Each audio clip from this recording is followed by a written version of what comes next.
नमस्कार, मैं हूं अनुज मिश्रा और आप देख रहे हैं टाइम्स नाउ नव भारत के डिजिटल प्लेटफॉर्म का खास कार्यक्रम लेट्स डिकोड।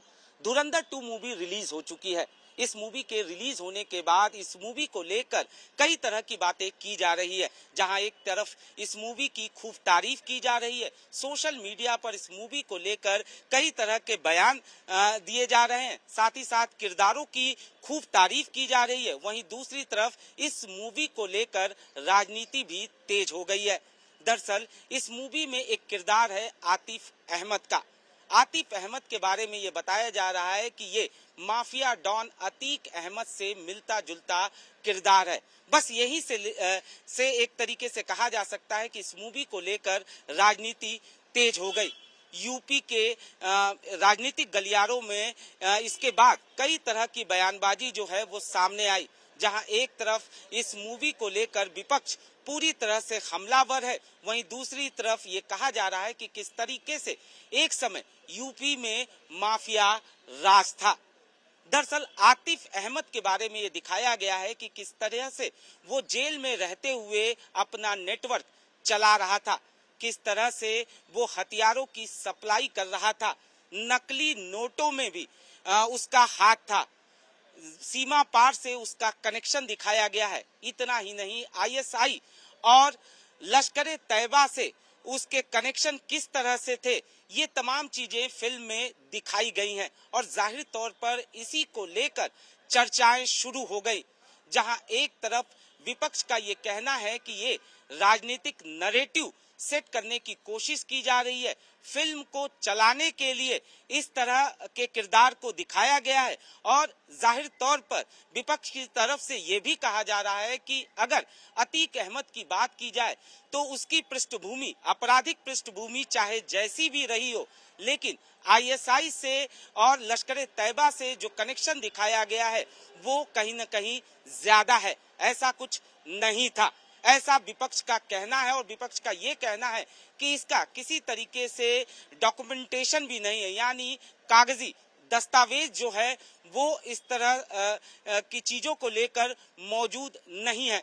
वहीं दूसरी तरफ ये कहा जा रहा है कि किस तरीके से यूपी में एक समय माफिया राज था। विधायक पूजा पॉल का भी बयान इस पूरे मामले में सामने आया, जब पूजा पॉल ने ये कहा कि किस तरीके से समाजवादी पार्टी अतीक अहमद का संरक्षण कर रही थी, और अतीक अहमद जो थे वो समाजवादी पार्टी के फाइनेंसर थे। इतना ही नहीं, पूजा पाल ने मुख्यमंत्री योगी आदित्यनाथ की तारीफ करते हुए कहा कि मुख्यमंत्री योगी आदित्यनाथ यूपी के धुरंधर मुख्यमंत्री हैं।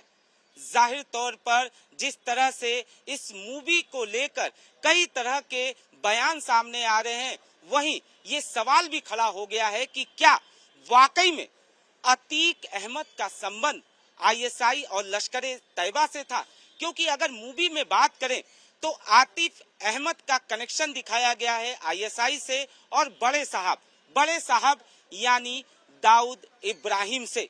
तो क्या वाकई में अतीक अहमद का कनेक्शन आईएसआई, लश्कर तैयबा और दाऊद इब्राहिम से था, या ये मूवी आधी हकीकत, आधी फसाना एक तरीके से कहा जा सकता है को लेकर काल्पनिक रूप से इसे बनाया गया है।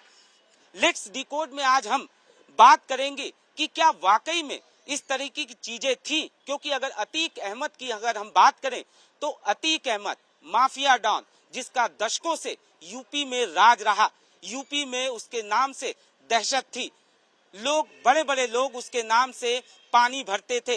और अतीक अहमद के बारे में ये बताया जाता है कि जिस जमीन पर वो अपने पैर रख देता था वो जमीन उसकी हो जाती थी। लेकिन निश्चित तौर पर 15 अप्रैल 2023 में जिस तरीके से एक प्रयागराज के मेडिकल कॉलेज के बाहर मीडिया और पुलिस की मौजूदगी में अतीक अहमद की हत्या की जाती है, उसके बाद से ही ये कहा जा रहा था कि अतीक अहमद का चैप्टर खत्म हो चुका है। लेकिन इस मूवी के आने के बाद एक बार फिर से ये कहा जा रहा है कि अतीक अहमद के बारे में फिर से बातचीत शुरू हो गई है।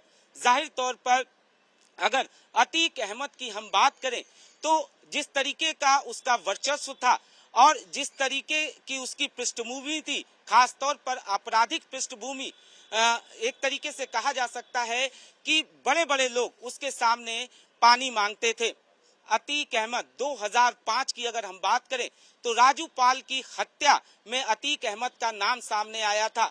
अतीक अहमद के बारे में ये बताया जाता है कि एक समय उसके पास कुछ भी नहीं था। उसके पिता जो है वो टांगा चलाया करते थे। अतीक अहमद पढ़ा लिखा भी नहीं था, लेकिन छोटे मोटे अपराध करने के बाद उसे एक तरीके से कहा जा सकता है कि उसे ये लगा कि वो अपराध की दुनिया में अपनी जड़ें मजबूत कर सकता है और फिर उसने राजनीति में आने का फैसला लिया। शुरू में वो निर्दलीय लड़ता रहा, बाद में वो समाजवादी पार्टी से जुड़ा और उसके बाद एक तरीके से कहा जा सकता है कि उसके राजनीतिक रसूख किस कदर आगे बढ़े ये किसी से छिपा नहीं है। अतीक अहमद विधायक रहा, वो सांसद रहा और इसके साथ ही साथ अतीक अहमद पे दर्जनों मामले भी दर्ज होते रहे। अतीक अहमद पर कई सारे मुकदमे दर्ज थे, लेकिन जब अगर हम बात करें उमेश पाल हत्याकांड की, तो उमेश पाल हत्याकांड को जब अंजाम दिया गया उसके बाद 24 फरवरी को उमेश पाल की हत्या की जाती है। उसके बाद उमेश पाल की हत्या में अतीक अहमद, उसके भाई अशरफ, जिसके बारे में ये कहा जाता है कि बरेली जेल में रहते हुए ही अशरफ ने इस पूरे साजिश की स्क्रिप्ट तैयार की थी। उसके बाद शूटर जो है उससे मिलने पहुंचे थे और उसके बाद 24 फरवरी 2023 में उमेश पाल की सरेराह हत्या कर दी जाती है। उस पर ताबड़तोड़ गोलियां चलाई जाती हैं। इतना ही नहीं, बम भी फेंका जाता है, जिसके बाद उमेश पाल और उसके 2 गनर्स मौके पर ही दम तोड़ देते हैं। और उसके बाद जब इस पूरे मामले की जांच शुरू की जाती है तो इस पूरे जांच के इर्द गिर्द एक नाम सामने आता है, वो है अतीक अहमद का, जिसके बाद अतीक अहमद पर शिकंजा कसना शुरू किया जाता है। जो शूटर्स थे उनको पकड़ने की कवायद शुरू की जाती है। इस पूरे मामले में 4 शूटर्स को एनकाउंटर में मार गिराया जाता है, जिसमें एक अतीक अहमद का बेटा असद भी था। असद की मौत के बाद एक तरीके से कहा जा सकता है कि अतीक अहमद टूट चुका था। वो इस कोशिश में था कि वो कब जेल से बाहर निकले और कब वो कुछ ऐसा करे जिससे उसका बदला पूरा हो सके। लेकिन विडंबना देखिए कि एक अस्पताल के बाहर अतीक अहमद को उसी पिस्टल से मार दिया जाता है जिस पिस्टल को वो सीमा पार से कभी मंगाया करता था, यानी जिगाना पिस्टल से अतीक अहमद और उसके भाई अशरफ पर ताबड़तोड़ गोलियां चलाई जाती हैं। 3 शूटर इसमें शामिल होते हैं। हालांकि तीनों शूटर को मौके से पकड़ लिया जाता है। इस हत्याकांड को पुलिस और मीडिया के मौजूदगी में अंजाम दिया जाता है। अतीक अहमद का चैप्टर वहीं से एक तरीके से कहा जा सकता है कि खत्म हो गया। लेकिन अतीक अहमद की जो आपराधिक पृष्ठभूमि थी वो समय समय पर सामने आती रही।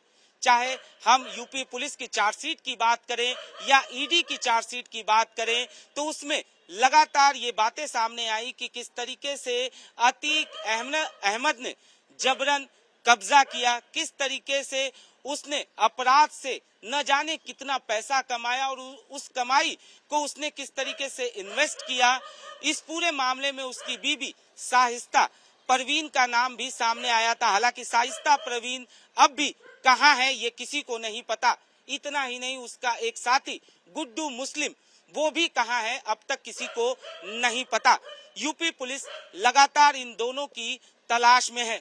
कहा यह भी जाता है कि गुड्डू मुस्लिम इस वारदात के बाद विदेश भाग गया और शाइस्ता परवीन कहीं ऐसी जगह छिप गई जिसके बारे में अब तक किसी को नहीं पता। जाहिर तौर पर ईडी की चार्जशीट की अगर हम बात करें तो उसमें भी इस बात का जिक्र था कि किस तरीके से अपराध के जरिए, एक सिंडिकेट अपराध के जरिए अतीक अहमद और उसके लोगों ने करोड़ों अरबों रुपए कमाए।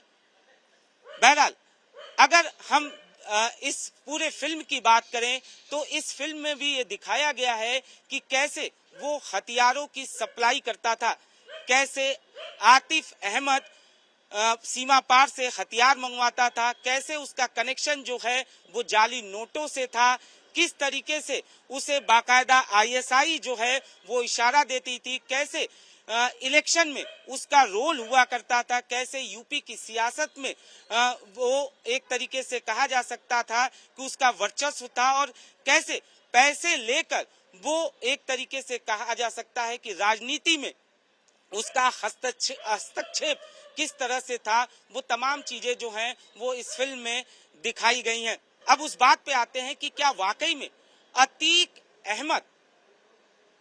अहमद का कोई कनेक्शन था आईएसआई से? क्या अतीक अहमद सीमा पार से यानी पाकिस्तान से हथियारों को मंगाता था और यहाँ उसकी तस्करी करता था?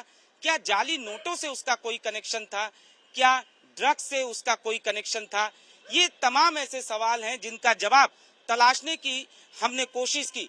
हमने उत्तर प्रदेश के एक ऐसे अधिकारी से बात की जिन्होंने उमेश पाल हत्याकांड की जांच की थी, और वो इस पूरे मामले में एक तरीके से कहा जा सकता है कि अतीक अहमद जब अपराध की दुनिया में वो एक एक कदम आगे बढ़ा रहा था, उस दौरान वो यूपी पुलिस में रहे। उन्होंने करीबी एक तरीके से बारीकी से अतीक अहमद की आपराधिक पृष्ठभूमि को देखा। जब हमने उनसे बात की तो उनका साफ तौर पे ये कहना था कि जांच के दौरान ये बात सामने आई थी कि अतीक अहमद हथियारों को कहीं न कहीं सीमा पार से मंगवाता था। इतना ही नहीं, एक बयान में अतीक अहमद ने पुलिस के सामने ये कहा था कि उसके पास हथियारों की कोई कमी नहीं है। यानी साफ तौर पर किस तरीके से वो सीमा पार से हथियारों को मंगाता था ये साफ तौर पर पता चलता है। इतना ही नहीं, जांच अधिकारी ने ये भी हमें बताया कि अतीक अहमद की मौत के बाद बाकायदा कई ऐसे इनपुट मिले थे जिसमें कई ऐसे आईएसआई के हैंडलर थे जिन्होंने साफ तौर पर ये चेताया था कि अतीक अहमद की मौत का बदला लिया जाएगा। यानी यूपी पुलिस के पास ये इनपुट था कि आईएसआई जो है वो अतीक अहमद की मौत का बदला लेना चाहती है। इससे साफ पता चलता है कि कहीं न कहीं कुछ न कुछ कनेक्शन जो है वो अतीक अहमद का सीमा पार से जरूर रहा है। हालांकि आधिकारिक तौर पर इस पूरे मामले को लेकर अब तक किसी तरीके की कोई प्रतिक्रिया सामने नहीं आई है, लेकिन जिस तरीके से जांच अधिकारी ने बताया कि कैसे अतीक अहमद ने खुद ये बताया कि उसके पास हथियारों की कोई कमी नहीं थी, और उसके मौत के बाद बाकायदा आईएसआई के कई सारे हैंडलर्स ने धमकी दी थी कि वो अतीक अहमद की मौत का बदला लेंगे। ऐसे में साफ तौर पे समझा जा सकता है कि किस तरीके से उसका कुछ न कुछ कनेक्शन जरूर रहा है। फिलहाल लेट्स डिकोड के इस एपिसोड में बस इतना ही। अगले एपिसोड में कुछ और मामलों को डिकोड करने की हम कोशिश करेंगे।